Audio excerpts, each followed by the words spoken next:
Donc, ça va vite. Bravo, Samuel. Hein? Waouh.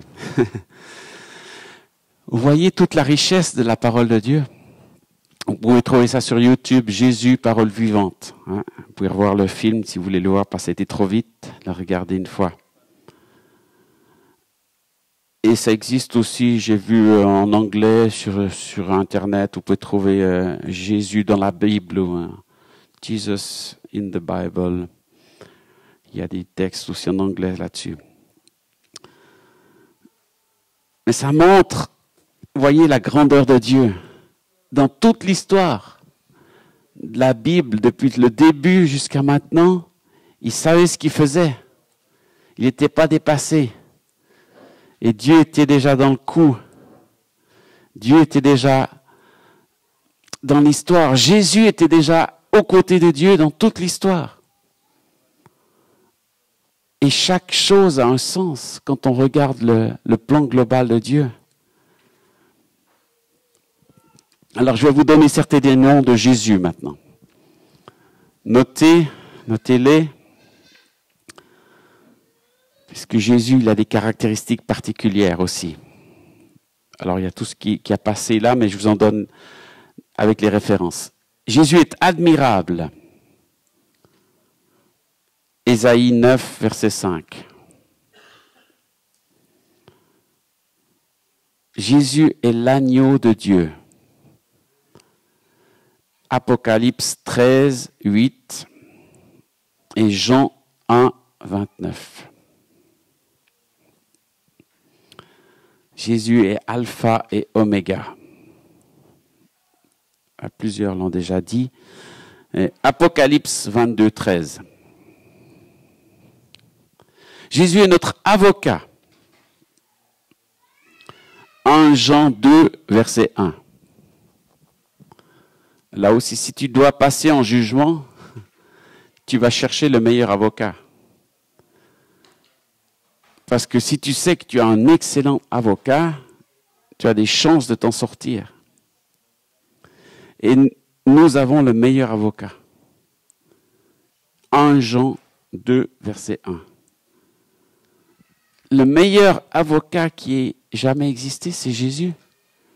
Il a tellement défendu notre cause qu'il a pris notre place. Vous imaginez? Il était condamné à notre place. Et tout le système de justice judiciaire, on peut le comprendre en comprenant la Bible, en comprenant les principes de Dieu. Parce que Dieu, il a toujours une solution. Et Jésus est l'avocat parfait. Donc ça nous donne de l'espérance. Si on n'avait pas cet avocat-là, mais personne ne serait ici ce matin. Moi, je ne serais pas en train de vous prêcher. Et vous ne seriez pas en train d'essayer de suivre Dieu. Nous le pouvons uniquement parce que Jésus nous a sauvés en prenant notre place. Il était condamné à notre place. Et il est toujours notre avocat. Il ne l'a pas fait juste une fois pour dire, bon, maintenant débrouillez-vous. Quand aujourd'hui encore on est condamné par nos péchés, Jésus est aujourd'hui encore notre avocat. Ça continue. Il continue d'être avocat. D'ailleurs, il est auprès du Père, à la droite de Dieu le Père, à côté du juste juge, en train de plaider pour nous.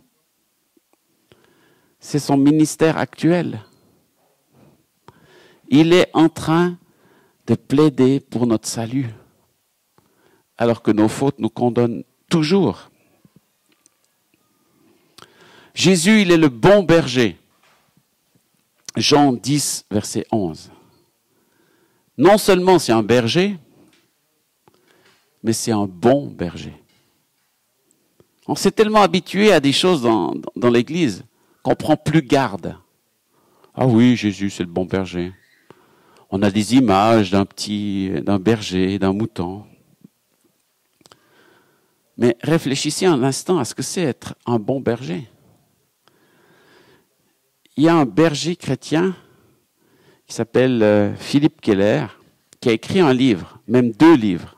Peut-être certains vous les avez lus. S'appelle Le bon berger selon le psaume 23. Et il a écrit 150 pages sur le rôle du berger. Et il parle de son métier. Et il dit tout ce qu'il fait en tant que berger. Il explique comment il prend soin de ses brebis. Comment il se lève le matin. Comment il les nettoie. Comment il les soigne. Et ça, c'est juste le travail humain. Et comment son troupeau est nourri, comment son troupeau se déplace. Et ensuite, il fait l'allégorie, l'image avec Dieu, en disant, mais Dieu, c'est le bon berger. Donc, juste une identité de Dieu, de Jésus. Ça représente 150 pages du travail d'un vrai berger. Le berger se préoccupe tout le temps de ses brebis. Il prend tout le temps soin de ses brebis. Il les nourrit. Il les conduit. Il les soigne. Il va chercher celle qui est perdue. On a quand même quelques textes bibliques qui donnent quelques détails sur ce rôle du berger. Et en plus, c'est un bon berger. Parce qu'il y a peut-être des mauvais bergers sur la terre. Il y en a qui s'en fichent un peu de leurs animaux. Ils veulent juste leur salaire. Jésus dit d'imaginer quel berger on a. On est des brebis errantes. On ne sait pas où aller. On ne sait pas où aller se nourrir. On souffre, mais Jésus est notre bon berger. Merci d'être cela pour nous. Jésus est notre conducteur. Ésaïe 55, verset 4. Il nous conduit. Il nous conduit comme le berger dans les verts pâturages.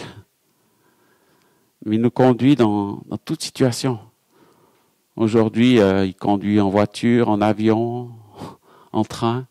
Il nous conduit de toutes les manières possibles, technologiques. Dieu veut conduire nos vies.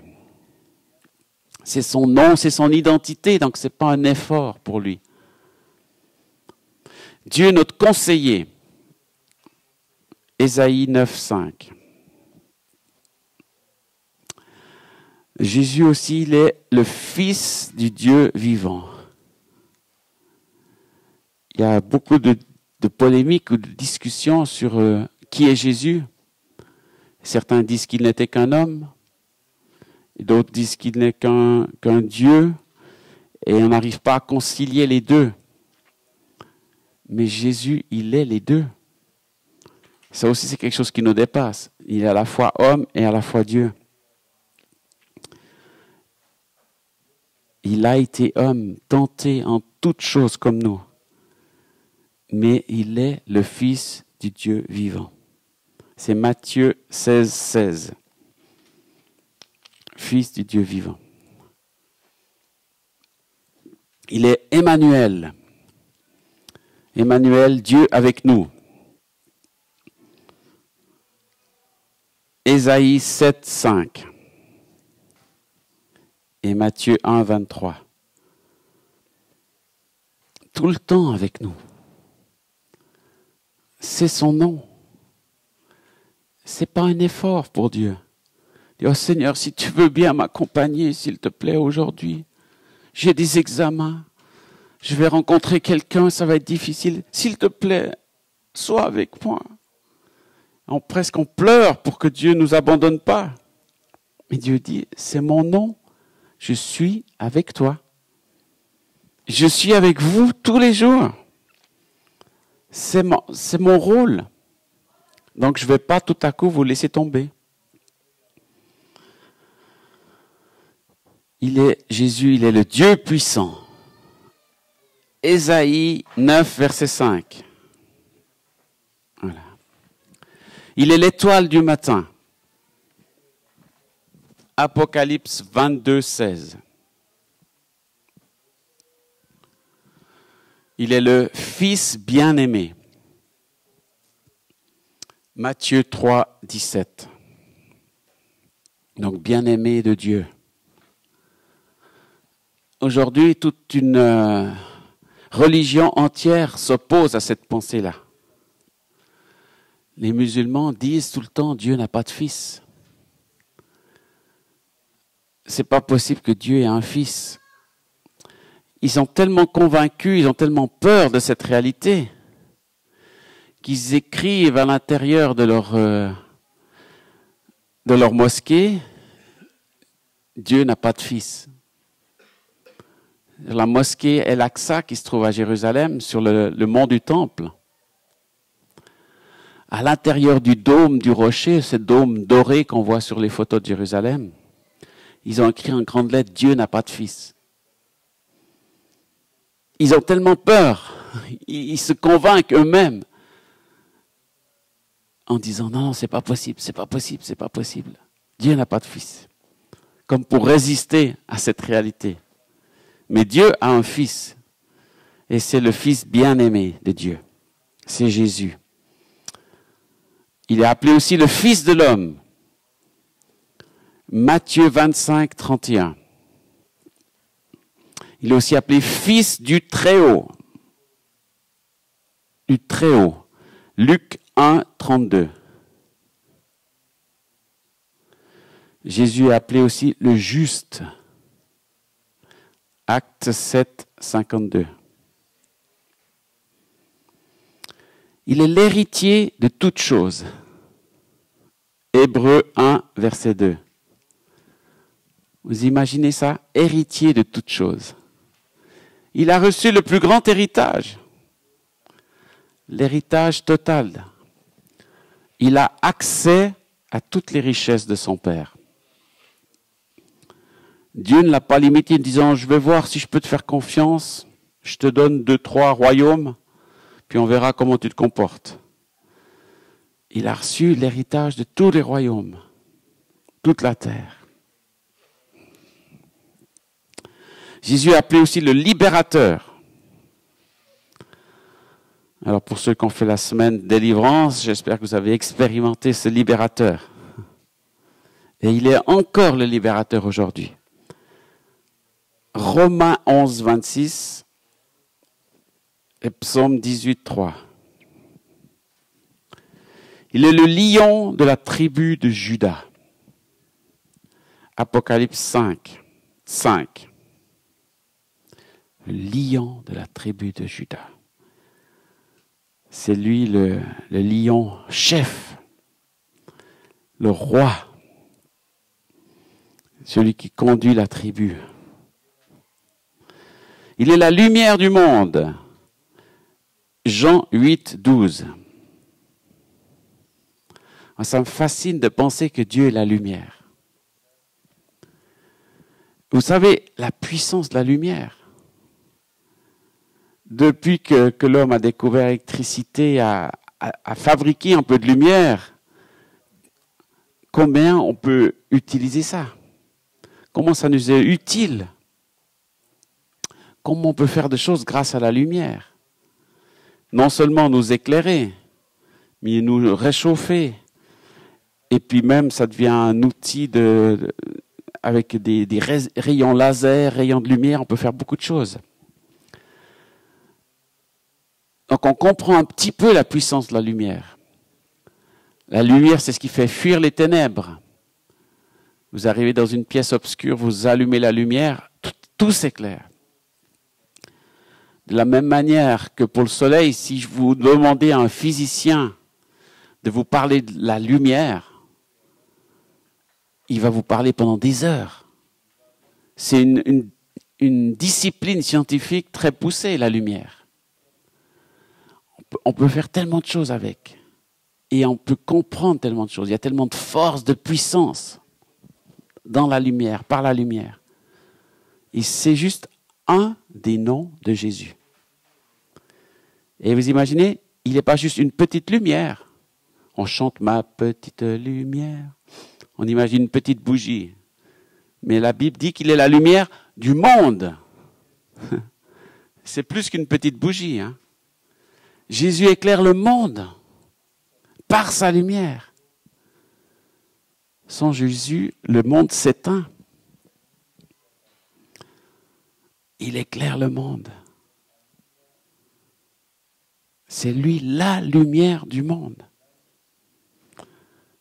Quelle extraordinaire adoration peut monter de nos cœurs en pensant à ça. Il s'appelle aussi le Messie. Le Messie, ça veut dire le oint. Celui qui a reçu l'onction. Celui qui a été choisi par Dieu. Comme le roi David a reçu l'huile du prophète Samuel devant ses frères et ses parents, Jésus a été le Messie oint devant toute la terre. Et celui qui a reçu l'onction. Vous avez dans Daniel 9, 25, Jean 1, 41.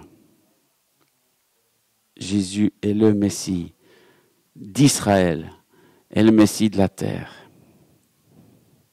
Jésus est appelé aussi le médiateur.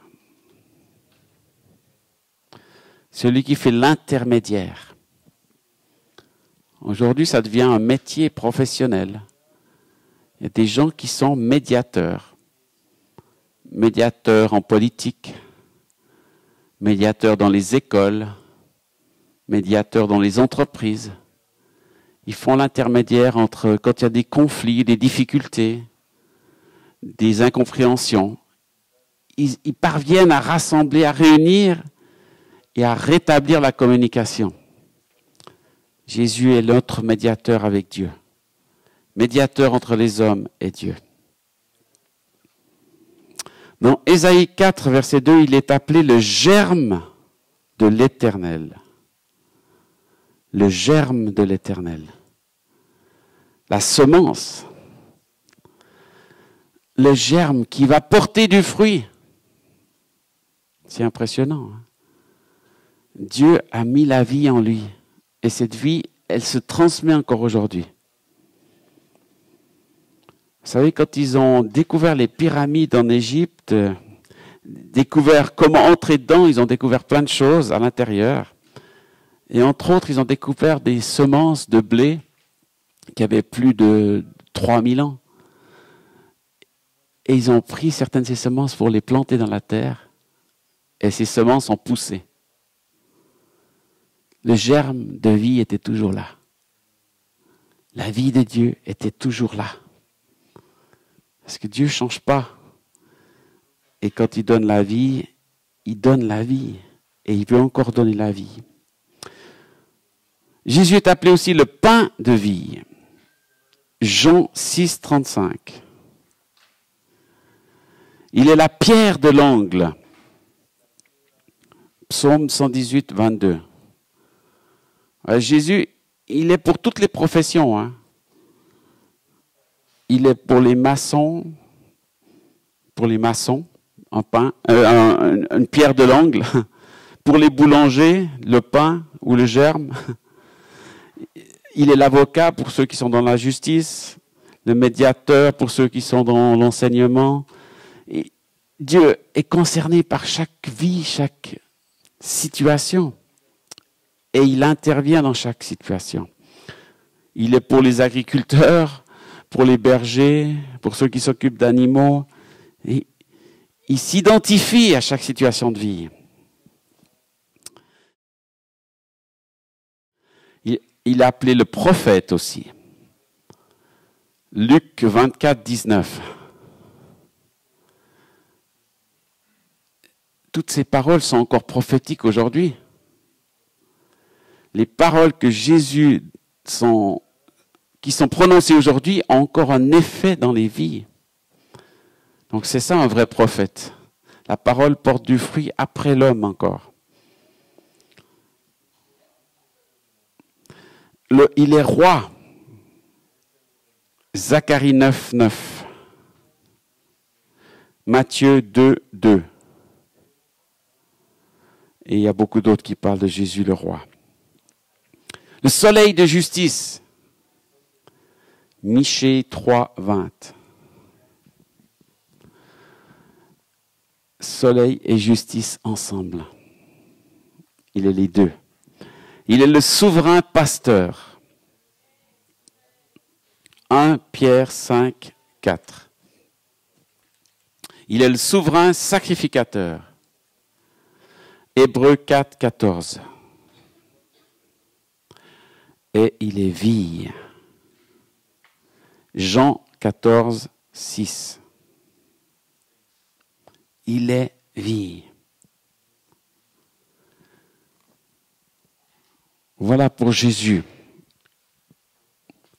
Une trentaine de noms que je vous ai donnés. Et il y en a d'autres que vous pouvez rajouter. Ce sont les principaux.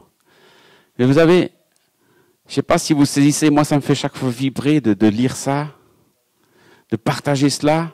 De dire, mais Dieu, il est tellement au-delà de ce que je pense.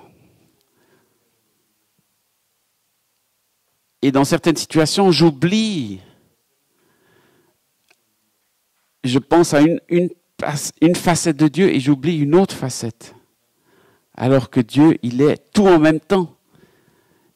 Il ne peut pas juste se limiter à dire « Ah ben aujourd'hui, je vais juste être le juste, mais je ne peux pas être le libérateur. » Non, il est tout en même temps. Et il agit selon sa nature. Il pense selon sa nature.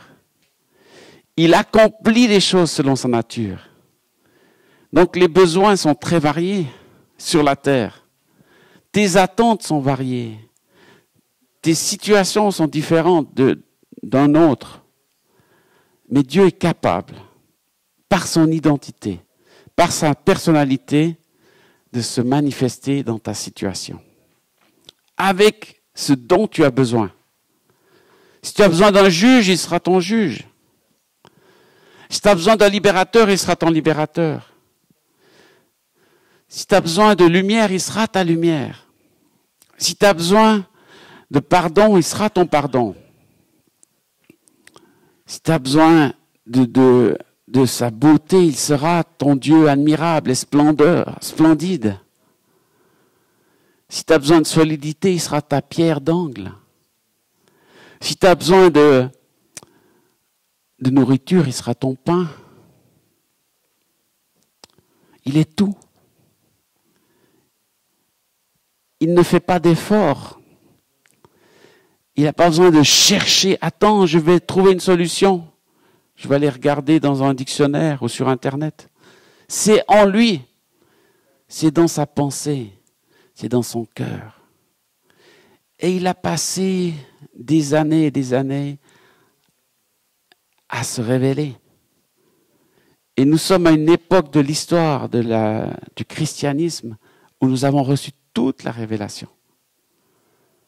Et bien sûr qu'il y a d'autres révélations prophétiques qui peuvent s'ajouter. Mais le 90% de la révélation de Dieu est là. Je devrais même dire le 99%. Est là dans la parole. Est là pour nous. Est là disponible. Alors pourquoi chercher ailleurs? Pourquoi chercher dans la philosophie? Ou dans les systèmes d'église? Ou dans les dimensions prophétiques? Comme si on n'avait pas reçu suffisamment ici. Nous avons tout en Dieu. C'est tout dans son caractère. Tout est dans sa personne. Tout est dans son identité. Et il le manifeste selon les temps, les saisons, les époques et les besoins. Mais notre responsabilité, c'est de le chercher, de le découvrir, de le connaître et de vivre avec lui.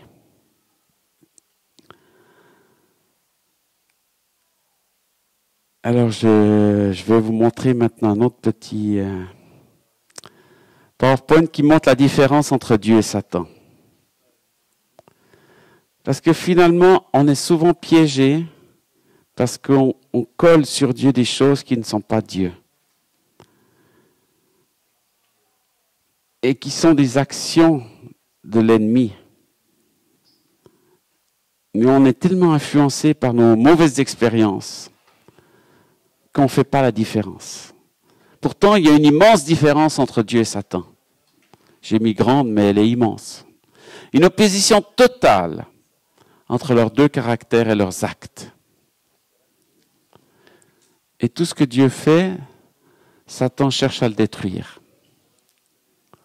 Et nous, on est toujours là au milieu.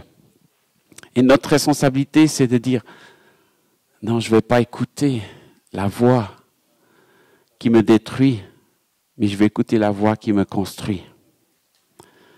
Alors voilà, je vous en donne certaines de ces oppositions. Satan nous envoie des malédictions. Jean-Marc vous en a parlé. Mais Dieu nous envoie ses bénédictions. Dans la Bible, Dieu n'a pas envoyé de malédiction. Jamais. Il n'a envoyé que des bénédictions. Satan nous rend esclaves, mais Dieu nous rend libres. La drogue, l'alcool, n'importe quoi peut nous rendre esclaves. Un produit, une substance, une action. Et Dieu, avec son esprit, veut nous rendre libres.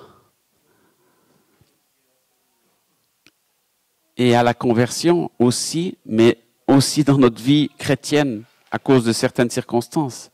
Il veut nous accorder cette liberté. Satan nous rend orgueilleux, Dieu veut nous rendre humbles. Satan, il nous pousse toujours à l'orgueil. Mais oui, t'es le meilleur, t'es le plus fort, t'es plus beau que lui, t'es plus que ça.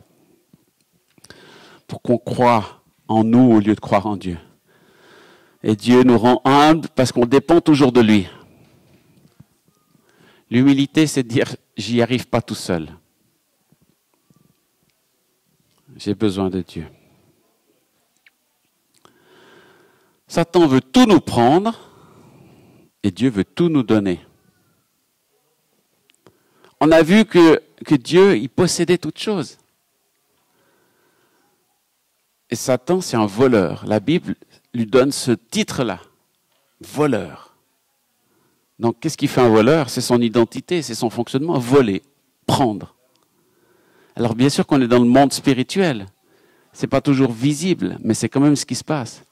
Il y a des chrétiens qui n'ont plus de joie, qui n'ont plus de paix, qui n'ont plus de repos, qui n'ont plus les promesses que Dieu avait prévues.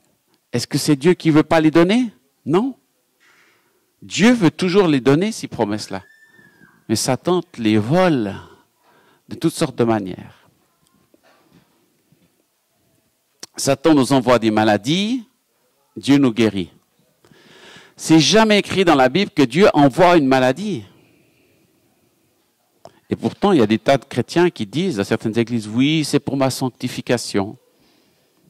Ah, c'est super d'avoir un père qui aime tellement ses enfants qu'il leur envoie des maladies pour les sanctifier. Moi, je pourrais bien faire ça avec mes enfants. Hein? Quand ils me cassent un peu les pieds ou qu'ils sont un peu énervants, je dis, ah, je vais leur envoyer une bonne maladie pour leur apprendre. Mais jamais, jamais je ne voudrais ça. J'espère qu'ils vont comprendre d'une autre manière, mais pas par une maladie. Donc, n'attribuons pas à Dieu ce que Satan fait. Satan veut nous dominer et nous contrôler, et Dieu nous laisse le choix. Satan, il veut t'obliger de faire certaines choses. Tu lui tends le doigt et il te prend le bras. Mais Dieu te laisse toujours le choix. Tu as le choix de te convertir. Dieu t'a jamais obligé. Tu as le choix de recevoir l'Esprit. Dieu t'a jamais obligé. Tu as le choix de louer. Dieu t'a jamais oublié. Donc, sois libre et prends ton choix. Bon, je finis. Même si j'en ai encore d'autres, je vous donnerai la suite demain, puisqu'on va les manger. Satan veut nous rendre indépendants et Dieu veut nous rendre dépendants de lui. Satan dit, mais débrouille-toi tout seul, tu n'as pas besoin de Dieu, tu n'as pas besoin de prier, tu n'as pas besoin de ça, tu vas y arriver. Puis Dieu dit, tu peux compter sur moi, je serai là. Et pour ça, il faut un peu d'humilité et de courage, dire, oui Seigneur, j'ai besoin de toi, j'y arrive pas tout seul. J'ai essayé, mais je veux être dépendant de toi, je choisis, je veux te donner la main. Amen. Donc, je donnerai la suite de ça demain. On va aller manger.